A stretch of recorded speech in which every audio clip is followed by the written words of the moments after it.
Hello बच्चों, let's read this question. The question says a particle is moving with a constant speed along a straight line path. A force is not required to increase its speed. Second, decrease the momentum. Third, change the direction. Fourth, keep it moving with uniform velocity. तो यहाँ पे हमें पूछा गया है कि यदि कोई पार्टिकल जो है कांस्टेंट स्पीड से स्ट्रेट लाइन के अंदर जा रहा है तो हमें किसके लिए फोर्स की आवश्यकता नहीं होगी. तो बात करते हैं की कंसेप्ट की. की कंसेप्ट की यदि बात की जाए यहाँ पे तो क्या की कंसेप्ट यूज होगा. की कंसेप्ट, तो की कंसेप्ट जो हम यूज करेंगे यहाँ पे वो होगा law of inertia. Law of inertia. Law of inertia क्या होता है कि कोई भी ऑब्जेक्ट जो है वो जब तक उस पे एक्सटर्नल फोर्स वर्क नहीं करेगा तब तक वो अपनी प्रीवियस कंडीशन के अंदर रहेगी. यानी कि यदि वो मूव कर रही है तो मूविंग कंडीशन में रहेगी कांस्टेंट वेलोसिटी के साथ, और यदि रुकी हुई है तो रुकी हुई ही रहेगी. तो इसको स्टेटमेंट लिख लेते हैं. The object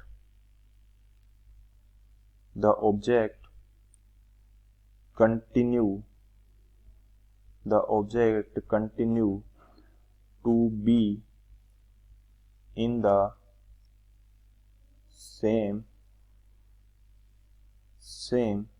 condition of rest or motion until an external force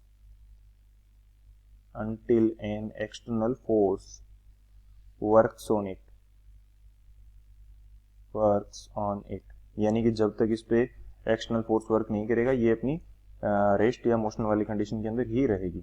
ठीक है, तो ये हमारा की कंसेप्ट होगा. इस की कंसेप्ट की हेल्प से सॉल्यूशन की बात करते हैं.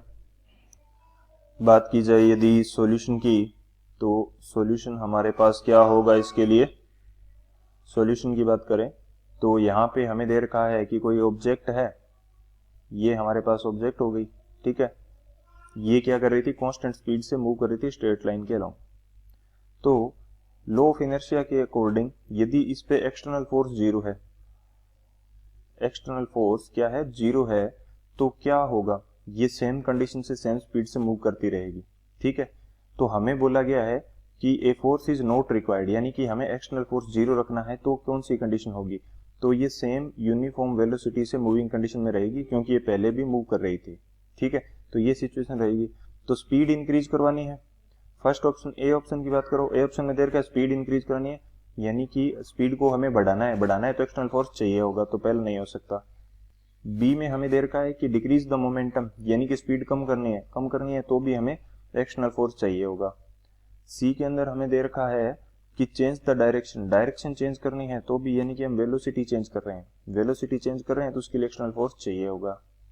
थर्ड भी नहीं हो सकता. फोर्थ क्या बोल रहा है, फोर्थ हमें कह रहा है, ठीक है, तो उस कंडीशन में हमें कोई फोर्स की रिक्वायरमेंट नहीं होगी. उस कंडीशन के अंदर एक्सटर्नल फोर्स जो है वो जीरो रहेगा. तो हमारा डी ऑप्शन जो है वो करेक्ट होगा. So option D will be the final answer. I hope you understood it well. Thank you. Keep learning with PW.